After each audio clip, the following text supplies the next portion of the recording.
नमस्कार विद्यार्थियों। आज की हिंदी ऑनलाइन कक्षा में आप सभी का स्वागत है। अभी तक आपने वसंत पुस्तक के 4 पाठों का अध्ययन किया है। आज हम पढ़ने जा रहे हैं 5वां पाठ। पाठ का नाम है मिठाई वाला। मिठाई वाला पाठ श्री भगवती प्रसाद वाजपेयी द्वारा लिखा गया है।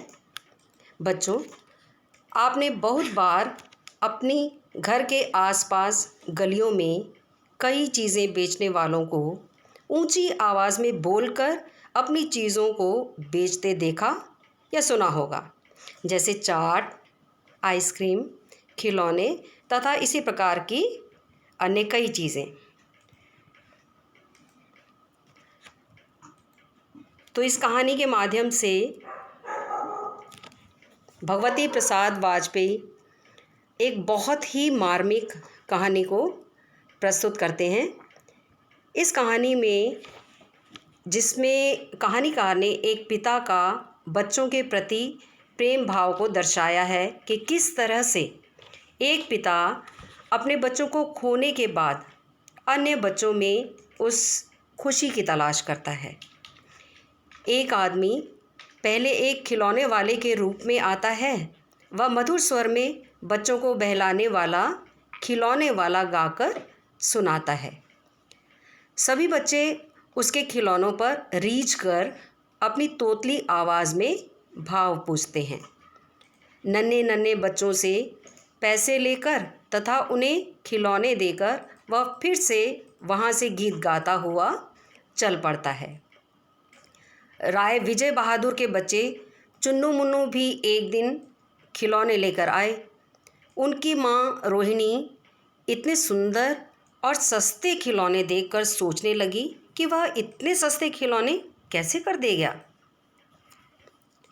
इसके 6 महीने बाद नगर में किसी मधुर मुरली बजाकर बेचने वाले का समाचार शहर में फैल गया। वह बहुत सस्ती मुरली बेचता था।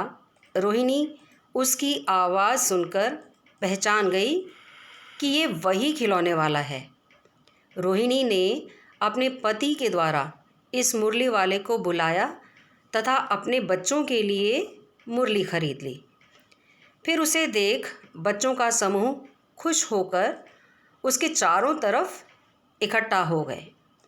मुरली वाले ने सभी बच्चों को देने के बाद उस बच्चे को भी मुफ्त में मुरली दी जिसके पास पैसे भी नहीं थे। इसके 8 मास बाद सर्दियों में एक मिठाई बेचने वाला गीत गाता हुआ आया। रोहिणी को इसका स्वर भी कुछ सुना हुआ सा लगा। वह अपनी छत से तुरंत नीचे आई। उसने मिठाई वाले को बुलाया। रोहिणी के पूछने पर उसने बताया कि वह इससे पहले खिलौने और मुरली बेचने आया था। रोहिणी ने उससे पूछा कि वह इतनी सस्ती चीज़ें क्यों बेचता है।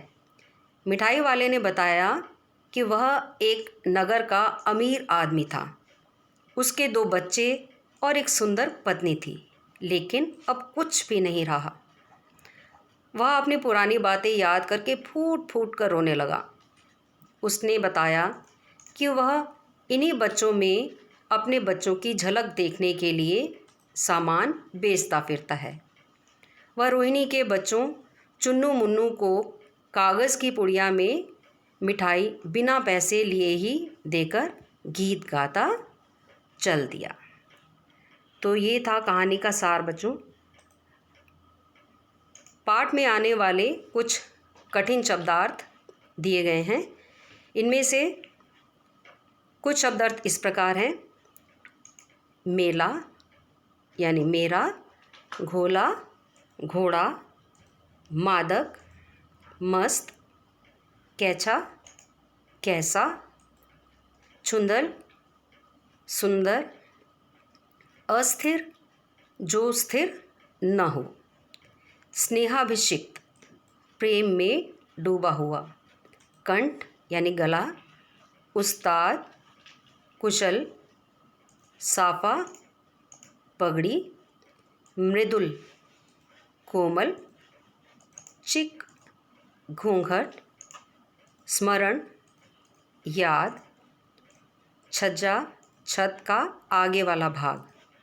सोथनी यानी पाजामा, अंतर्व्यापी, बीच में फैला हुआ। हम, लेंदे, लेंगे, इचका, इसका। मुरली यानी मुरली, ऑल, और।